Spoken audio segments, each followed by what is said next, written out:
اعوذ باللہ من الشیطان الرجیم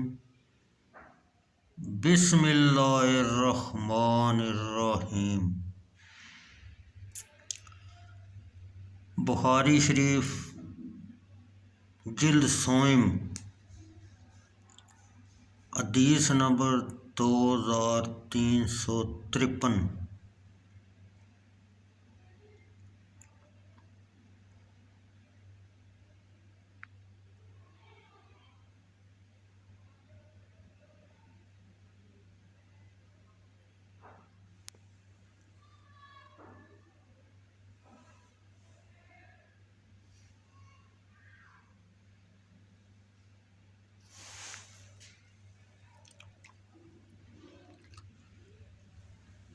امام مالک ابو زناد سے انہوں نے احرج سے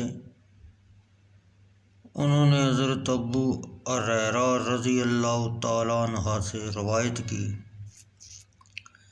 کہ رسول اللہ صلی اللہ علیہ وسلم نے فرمایا، ایک شخص اور وہ بنی اسرائیل میں ایک نباشی تھا جس نے کوئی اچھا کام ہرگز نہ کیا تھا۔ اپنے اہل یا اپنے بیٹوں سے کہا، جب وہ مر جائے تو اس کو جلا دو، پھر اس کی آدھی راکھ خشکی میں اڑا دی جائے اور آدھی راکھ سمندر میں بہا دی جائے۔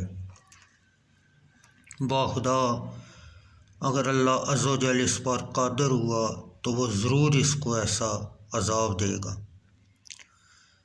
جو سب جہانوں میں سے کسی کو نہیں دیا۔ ورثہ نے ایسے کیا تو اللہ تعالیٰ عز و جل نے سمندر کو حکم دیا اور جو کچھ اس میں بہایا گیا تھا اس کو جمع کیا، اور خشکی کو حکم دیا، جو کچھ اس میں اڑایا گیا تھا جمع کیا۔ پھر اللہ تعالیٰ نے اس سے فرمایا، تم نے یہ کیوں کیا؟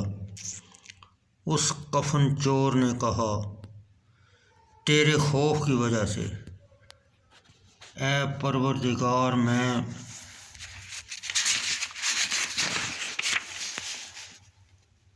نے یہ کیا تھا حالانکہ وہ جانتا ہے۔ اللہ عز و جل نے اس کو بخش دیا۔